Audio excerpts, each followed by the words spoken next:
Do you want more? More time, more balance, more love, more sex, more money, more real, and less bullshit? This is the Women Wanting More podcast with Dr. Karen Osborne. Real life, real stories, plus real tips to get you more of what you want.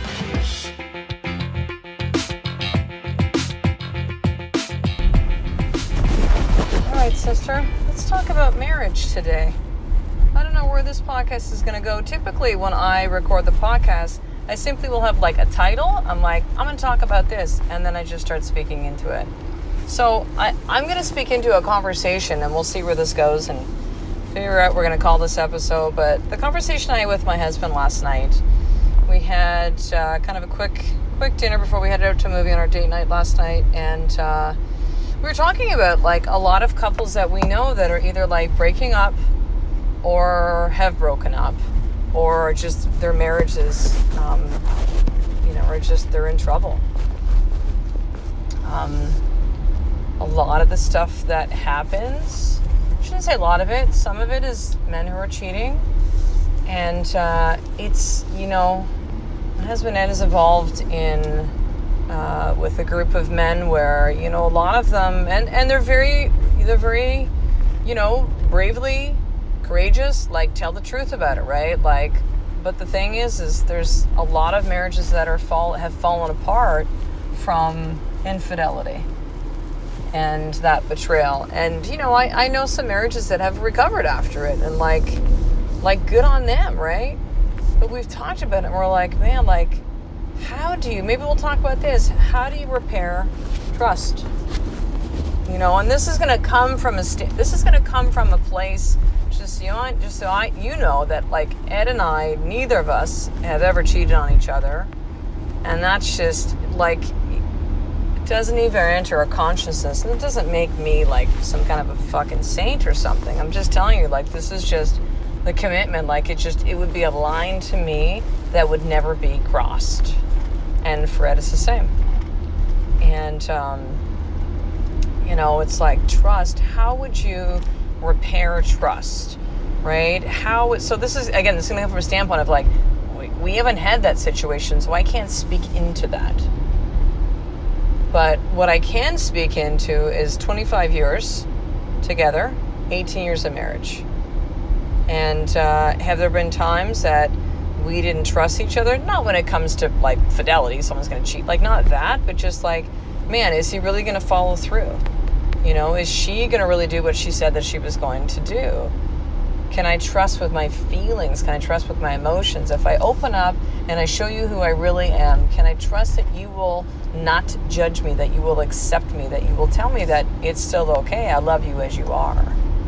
See, this is some shit too, where you might go like 25 years together, there are literally still times for me, and I know definitely for Ed too, where it's just like, if I go there with you, are you going to see me differently? Now, I know my husband loves me. He knows that I love him.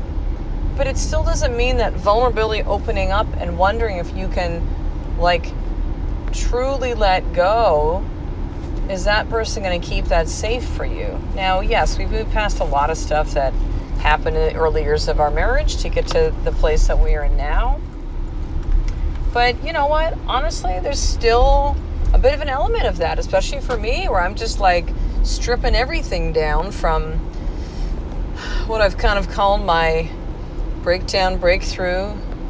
I love Brene Brown, talked about in, I think it was 2008, 2009, she had a breakdown, and I love she writes it in her book in, which book was it, The Gifts of Imperfection, where she has like, crosses it out, but you can still see the word underneath, and it says spiritual breakthrough. Breakdown / spiritual breakthrough. So we'll call it that, spiritual breakthrough. Because it has been. There's been a lot of connection to spirit, to God, to higher source, to power. A lot of trust, a lot of letting go of all the stories I had about that.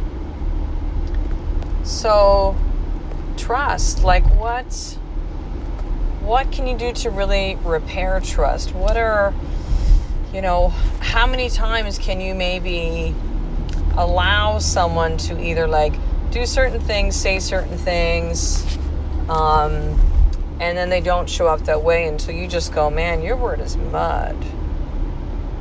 Like, I just simply don't trust. I hear you. I hear you saying that you're going to do these things. But in the words of the very great Gary Vaynerchuk, fuck you're gonna. I'm going to do this. I'm going to do that. He says, fuck you're gonna. Show me, right?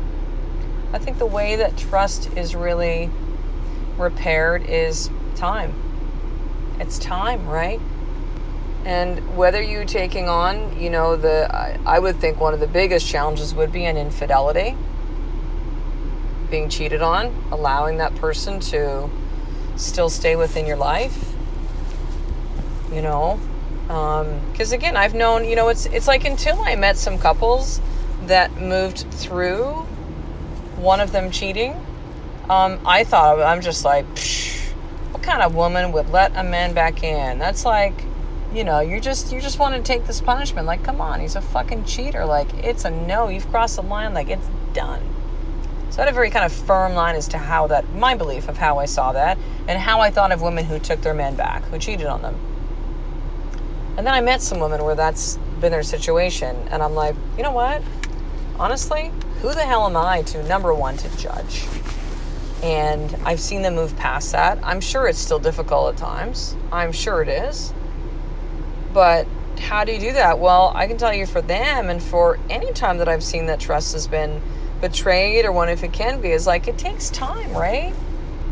The thing and the piece I want to add to it though is this, is, when it comes to marriage, like, there is somewhat an implicit, like, like, you're my person, right?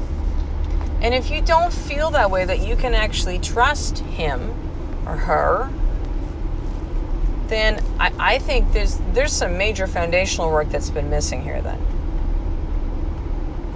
There's some major foundational work that's been missing. I see it's so lovely to see love. I love love. Especially kind of new couples, like, we got engaged, we're planning the wedding, we got married, woo! But, there's a piece of me that kind of also goes, oh, sister, you think it was about the engagement and the wedding.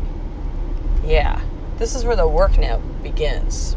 Remember when I launched this podcast? Actually, when I launched my very first podcast, Mama 41, which was in July of 2014.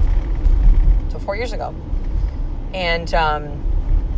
And it was like all the working of, like, what am I calling it? How am I going to do the podcast? How to do all the tech stuff?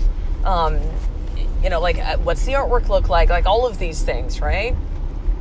And then having like 5 episodes ready and launching with 5 episodes and thinking like, oh, once I launch the podcast, like, that'll be it. Like, woo, I did it. And then it happened and I went, oh shit, now I have to actually keep producing. Like, I knew that, right? Like, that. So when I see these young couples, and again, like, listen, if this is you, like, I love the love. That's beautiful.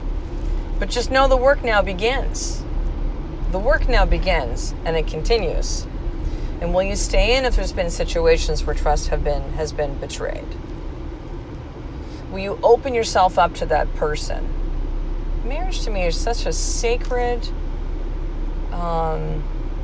incredible experience to have with that partner that you've chosen.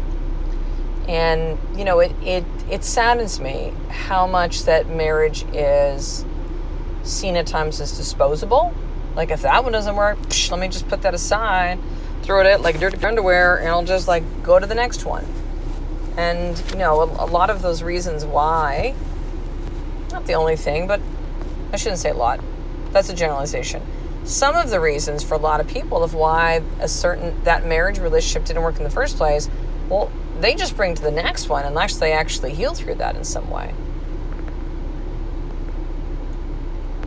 And so trusting that a person, like, you gotta really open up to them and be willing to take that deep dive. And it goes beyond the first year of marriage, the 5th, the 10th, like, it takes time to repair the trust if it's been broken. And if you do not have that foundational trust, and maybe we'll kind of go right into more tip right now, is like, you need to be dating each other. You need to be spending time with one another. Don't give me the excuse of, I love you, sister. I get it. I have 2 young children. Just turned 5 and 7.5. Even when our youngest was like a baby, it's like, we started date nights 3.5 years ago. It is the number one thing that has transformed our marriage. Number one. spending time, right? It's like, what do your kids want from you more than anything? They want your time. They don't give a shit about toys and iPads. Like, of course they're going to tell you those things, but what they really crave and what they really want and what they really need is your time. They need that investment of time. They need those connections. Do not think because you got him or got her and you love each other that is somehow enough to keep a marriage going. It's not. You need to continue to invest time in each other every single week. The first time this concept was introduced to me, I'm like, weekly? Maybe monthly. Because like prior to this, we tried doing monthly date nights. And I had done it for a Valentine's Day gift. Had a friend at the time who did the same thing. Like had these 12 envelopes over the next 12 months, special date nights. And if it was tickets to things, they were like whatever, right? And I think we did maybe 3 or 4, and then we just kind of was like, oh, let's just stay home. It's like, a monthly is not enough. Every 2 weeks is not enough. You need to date each other weekly. So your more tip is that. If you're married, you have a part in your life, boyfriend, girlfriend, or wife, like, set up the date night schedule. No bullshit. Make it happen. And again, this is not a preachy thing. Like, I don't get anything from you doing that outside of maybe your email back and saying, oh my God, we've actually started this and what a difference it makes. And I actually feel like I'm falling in love again and we feel more connected and we're working on our differences and it'll take time and it's going to feel weird at first. It's going to feel awkward. You're like, this is my husband. Why does it feel so like just weird? Because you haven't done it for a while. Date each other. More tips. Set up a date night schedule. That's it. Get a sitter. I don't care if you don't know anybody. Your kids are not going to die if you put them with like a nanny service sitter, or you do some research and you interview some probably lovely young women that would love to watch your children. Listen, we had a nanny service for the first year that we were here in Victoria, and it's working out well. Actually, first year. And then about a year and a bit in, it started to be a problem. They had nanny shortages. They couldn't get somebody. We're like, F this. I didn't want to have to go through interviewing people and stuff, but I did.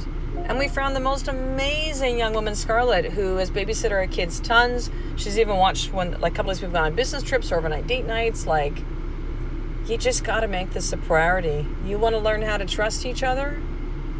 You need to spend time with each other. If trust has been betrayed, you're going to have to spend time with each other. Connecting, having conversations. It's possible to repair some of these things, but it'll take time. It'll take time. So, finishing up, sister, I want to make sure that you actually subscribe to the Women Wanting More newsletter so that you can hear about my book that is coming out in the fall. Don't ask me what it's about yet. I don't know. I'm just writing and it'll all come together, but it'll be exactly as it's supposed to be.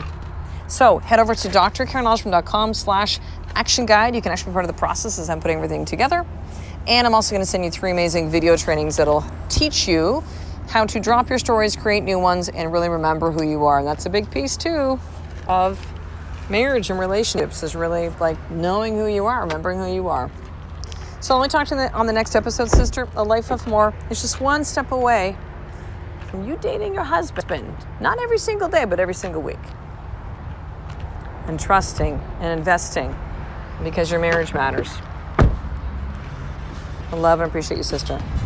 To get the show notes of each Women Wanting More episode, including the How to Get More tip, subscribe to the newsletter at drkarenosborn.com/newsletter.